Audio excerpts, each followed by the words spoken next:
이번엔 저희가 준비한 세 번째 이슈입니다. 이번 추석에 고속도로 통행료 면제는 없다라는 겁니다. 요금 다 낸다. 코로나19와 관련된 정부의 특단 조치입니다. 함께 살펴보시죠. 추석 이동 최소화, 고속도로 통행료 징수.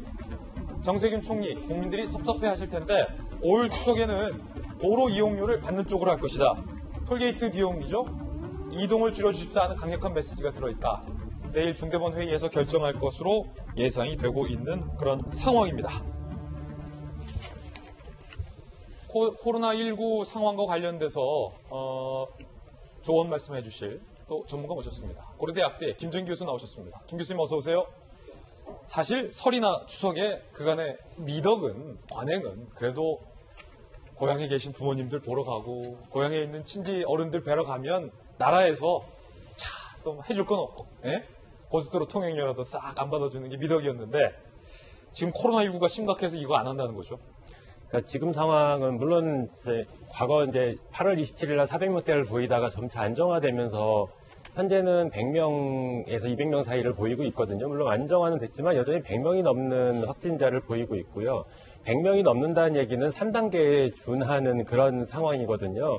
그렇기 때문에 굉장히 조심을 해야 되고 남은 기간 동안 우리가 확실하게 코로나19를 잡아야지만 추석 이후에 다시 또 재확산하는 걸 막을 수 있다 이렇게 보고는 있는데 그러다 보니까 실제로는 가장 좋은 것은 방역적인 측면에서는 정부에서 한시적으로 이동금지 또는 아니면 사회적 거리두기 3단계 조치를 하면 자연스럽게 이동이 제한이 되기 때문에 그렇게 되면 추석 연휴에 의한 어떤 재확산을 막을 수는 있을지는 모르겠으나 이게 논란의 여지가 굉장히 많기 때문에 실제로 시행하기에는 어렵다라고 봅니다. 예. 이러한 상황에서 정부에서 교육지책으로 내놓은 그러니까 어떻게 보면 뭔가를 강력한 조치를 할 수 없는 상황에서 그나마 최대한 할 수 있는 조치가 실제로 비단 지금 고속도로 통행료뿐만 아니라 그 대중교통의 한자리 예약도 시행을 하고 있거든요. 네. 그래서 이게 어떻게 보면 지금 단계에서 정부가 할 수 있는 최대의 조치다. 근데 창가 쪽만 파는 좌석을. 네. 근데 이게 실효성이 있을까? 근데 실효성은 없다. 근데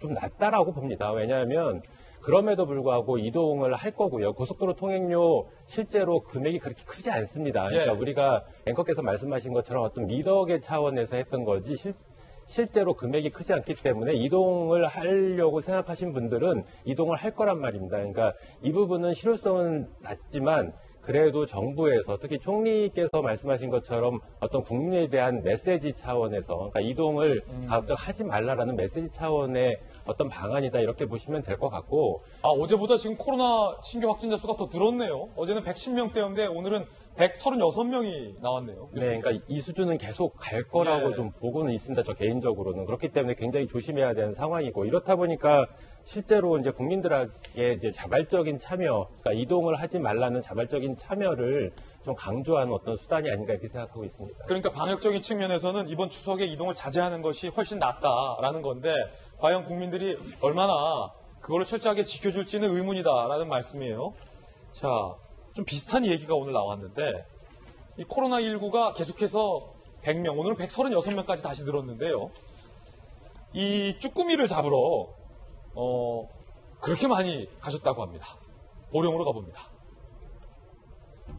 사실은 여기가 또 쭈꾸미 철에는 저기인데 유명한 곳인데 코로나 속 쭈꾸미철 특명 내린 보령시 충남 보령시 오천항 매년 가을에 쭈꾸미 낚시철인데 전국에서 낚시객이 몰려들어서 문전성시 지난 5일 새벽 2,900여 명이 낚시객이 쭈꾸미 잡으러 바다에 나갔다고 합니다.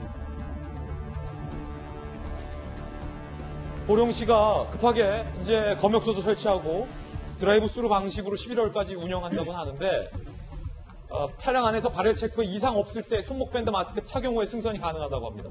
이거 잠시 후에 김 교수님께서 괜찮은 건지 여쭤보겠고 일단은 노은지 기자. 아니 어제까지 덥다 했는데 벌써 쭈꾸미 철입니까? 그러니까 가을이면 쭈꾸미 제철이다 이렇게 얘기를 하잖아요. 예. 그래서 보니까 지난달 말에 금어기가 풀리면서 벌써요? 9월 초부터 낚시가 가능해졌다고 합니다.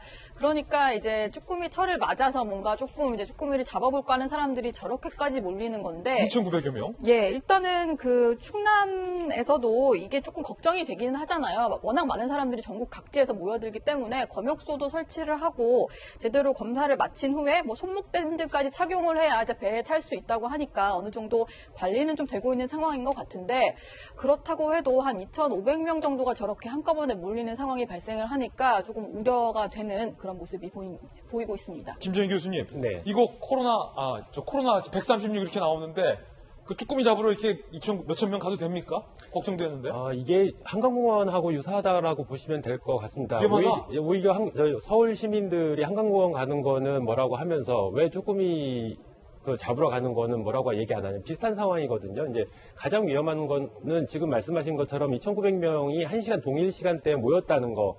근데 그 상황에서 만약에 마스크를 진짜 제대로 썼다라고 그러면 어떤 감염이나 전파의 가능성은 좀 낮아 보이긴 합니다. 그렇군요. 그럼에도 불구하고 실제로 문제는 이분들이 각각 배에 나눠 타서 그 배에 타신 분들이 가족만 타는 게 아니거든요. 대개는 이렇게 쭈꾸미 낚시 가시는 분들이 가족보다는 남성분들이 이제 지인들하고 같이 그렇죠. 이렇게 가게 되거든요. 그렇죠. 그러니까 각지에서 모이는 지인들이 실제로 예. 낚시를 하면서 제대로 계속 마스크를 제대로 썼을까? 그러니까 경우에 따라서 이걸 자꾸 내리게 되고 가장 문제는 또 이제 새벽에 오셨다 보니까 저걸 출출하잖아요. 잡아서 저기서 먹거든요. 네, 출출하다 보니까 저 쭈꾸미뿐만 아니라 뭔가를 드시게 돼요. 예. 그 과정에서 대화도 하게 되면서 마스크를 내리게 되기 때문에 충분히 지인 간 전파가 가능하다. 근데 예. 저런 인원이 많다는 얘기죠. 그렇게 그룹 해가지고 토탈 인원이 290명, 2,900명이라고 하면 굉장히 많은 어떤 소규모 지인 간 소규모 집단 감염이 발생할 가능성이 있다 이렇게 보고 지금 발열 체크를 한다는데 발열 체크는요 이게 필요 수단이지 충분 수단은 아닙니다. 예. 그러니까 임상 증상이 발열만 있는 게 아니고 발열은 없으면서 다른 임상을 보이는 코로나19 확진자들도 있기 때문에 어쨌든 조금 우려는 스럽습니다. 이게 사실은 김영주 의원님 쭈꾸미 잡이 잘 아시다시피 저도 쭈꾸미 잡이 예전에 많이 갔었는데 행주님 오랜만에 쭈꾸미나 드시러 가시죠. 그래서 이제 오랜만에 남자들끼리 모여서 딱 가서 마스크 쓰고 쭈꾸미 잡는 건 좋은데 행주 형님 출출한데 라면이나 드시죠. 그래서 라면을 끓인단 말이에요. 꼭 그 모임의 막내가 라면 끓여서 쭈꾸미 탁 넣고 이게 또 마스크를 다 벗고 먹으니까 한 냄비에서 그래서 좀 위험하다라고 하신 것 같아요. 마스크를 벗고 라면만 먹을까요? 소주를 먹죠. 소주를 먹죠. 네. 위험하다. 그러니까 그게 위험한 거죠. 그러다 보면 경계심이 처음에 뭐 라면 먹을 때까지는 서로 조심할 수 있지만 바다에 가면 회를 먹게 되고 뭐 회를 먹다 보면 술 생각이 나고 그러면 경계가 풀어지는 거야. 위험하다. 예. 조심하자. 위험한 부분이 있습니다.